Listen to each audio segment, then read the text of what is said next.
Assalamualaikum warahmatullahi wabarakatuh. Kami dari kelompok 2 akan membahas materi tentang internet. Sebelumnya, perkenalkan, kami terdiri dari Zalfa Kamila, Laila Rahmadani, Nur Cahyaningsih, Dinda Purwitasari, dan Safira Azahra. Apa itu internet? Internet merupakan sebuah sistem yang memiliki beberapa komponen yang saling bekerja sama. Internet memiliki pengertian juga merupakan suatu jaringan komunikasi yang memiliki fungsi untuk menghubungkan antara satu media elektronik dengan media elektronik lainnya dengan cepat dan tepat.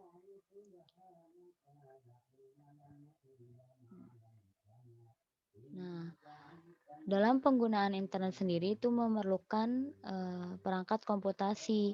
Nah, komponen utama yang diperlukan oleh seorang pemakai internet adalah komputer.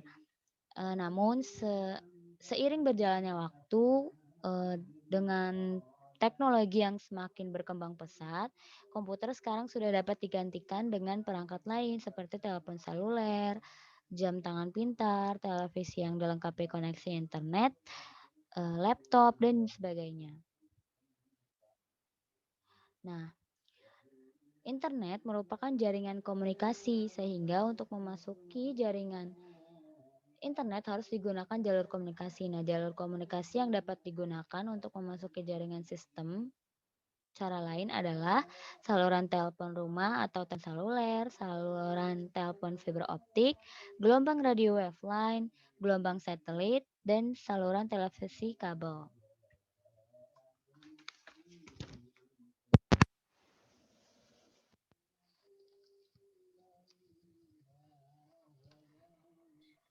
TC atau IP.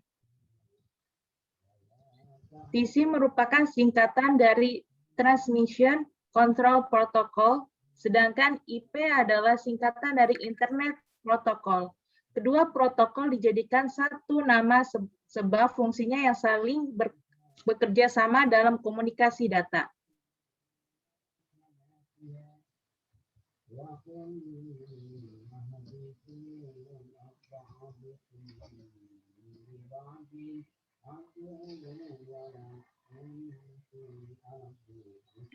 Alamat web. Alamat web adalah suatu situs di internet disebut nama domain. Istilah umum dan nama domain adalah URL, Uniform Resource Locator, yang merupakan sarana untuk menentukan alamat yang akan dipakai untuk mengakses internet. Alamat URL merupakan alamat khusus untuk file tertentu yang bisa diakses oleh internet.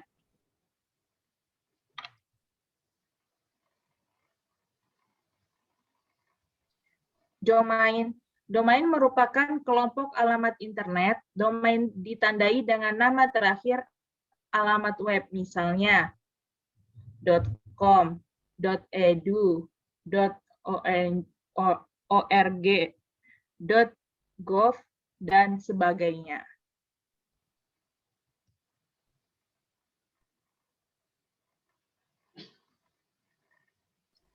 Berikut adalah contoh-contoh dari domain dan kegunaannya. Yang pertama ada .biz, digunakan buat keperluan bisnis. .com digunakan untuk keperluan komersial. .edu digunakan untuk pendidikan.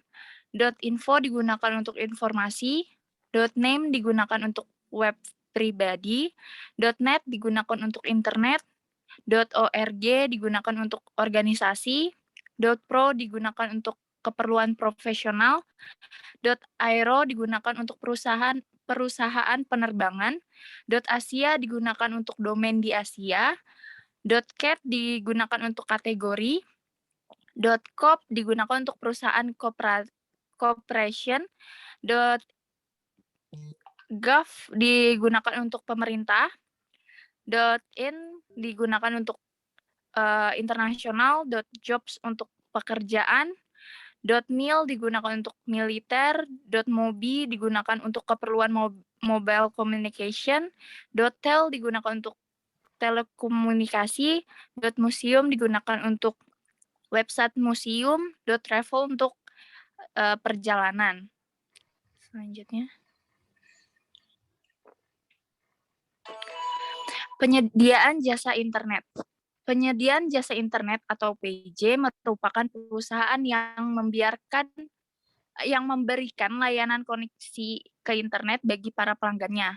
Perusahaan ini memiliki komputer server yang dilengkapi dengan keperluan dengan saluran komunikasi sehingga pelanggan dapat menghubunginya dan memasuki dunia internet. Selanjutnya.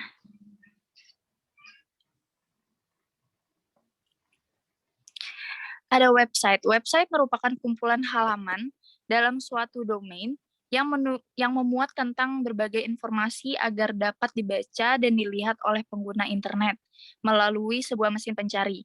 Informasi yang dimuat ada dalam sebuah website umumnya berisi mengenai konten gambar, ilustrasi, video, dan teks untuk berbagai macam kepentingan.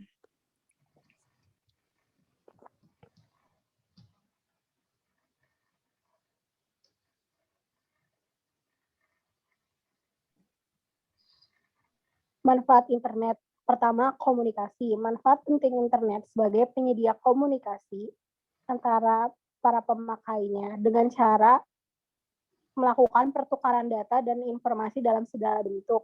Lalu sumber informasi. Salah satu kekuatan internet adalah fasilitasnya dalam menyediakan informasi bagi para pengunjung atau para netizen. Lalu perdagangan online. Salah satu keuntungan adanya internet adalah munculnya bentuk perdagangan baru yang sebelumnya tidak ada pada zaman sebelum adanya internet. Lalu ada aplikasi berbasis cloud, aplikasi yang dapat dijalankan melalui internet tanpa perlu diinstal terlebih dahulu.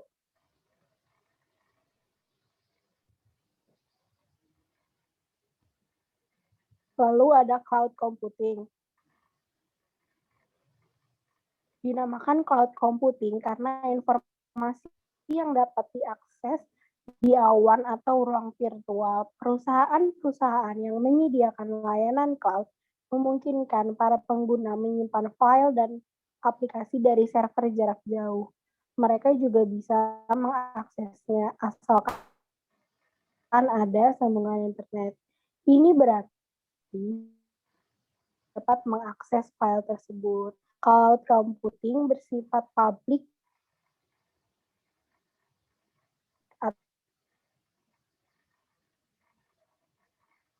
di sisi lain private tertentu. Lalu ada juga opsi hybrid yang mengombinasikan baik public cloud maupun private cloud. Sederhananya, cloud computing atau komputasi awan adalah metode penyampaian berbagai layanan melalui internet. Sumber daya yang dimaksud adalah aplikasi seperti penyimpanan data, server, database, jaringan, dan perangkat lunak.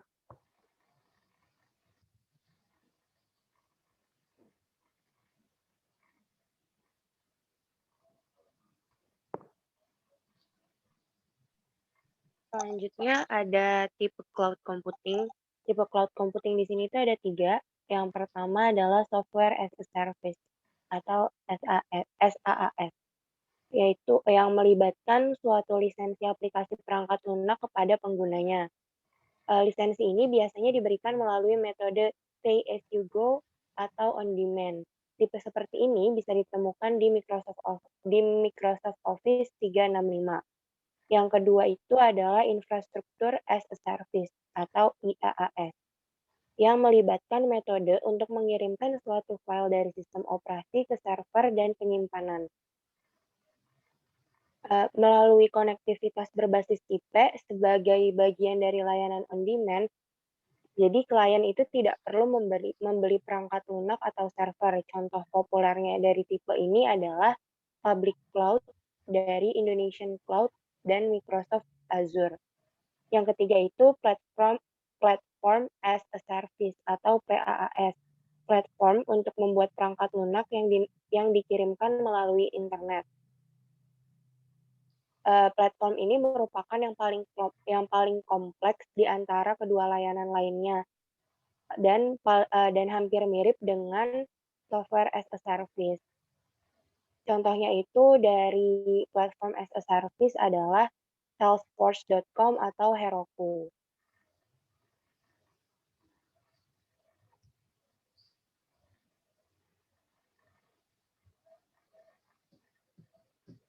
Selanjutnya ada cara kerja cloud computing. Cara kerja cloud computing ini ada dua. Yang pertama itu data center berada di luar, dan yang kedua itu memiliki internet. Tiap varian cloud computing memiliki dua faktor. Nah, untuk data center yang berada di luar ini, sumber daya server dalam data center dikumpulkan untuk membuat platform yang sangat besar agar siap menampung layanan virtual. Sumber daya yang dikumpulkan ini diatur agar bisa fleksibel sehingga para penggunanya bisa mengakses lebih banyak ruang penyimpanan jika diperlukan. Demikian pula dengan sumber daya yang sedang tidak digunakan. Ini akan dilepas kembali ke cloud jika memang sudah tidak lagi dibutuhkan. Penggunaan sumber daya berbasis on-demand menawarkan skalabilitas dan fleksibilitas yang hampir tidak terbatas. Asalnya, kebutuhan akan cloud computing senantiasa berubah atau dinamis.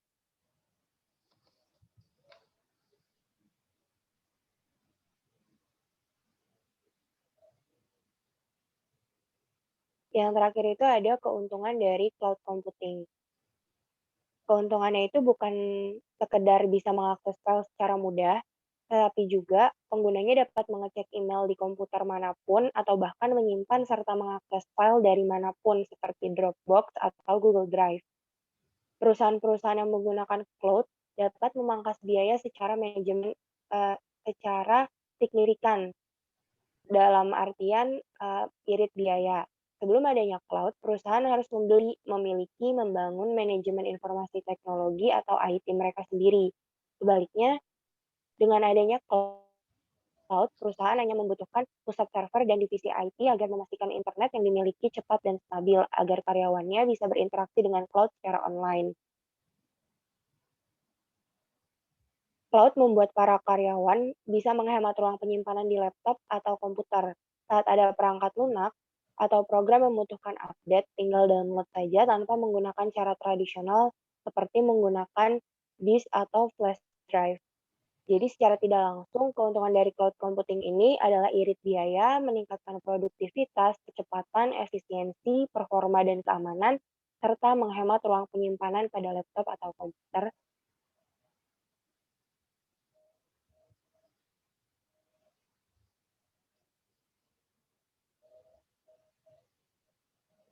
Sekian presentasi dari kelompok kami, kurang lebihnya mohon maaf. Wassalamualaikum warahmatullahi wabarakatuh.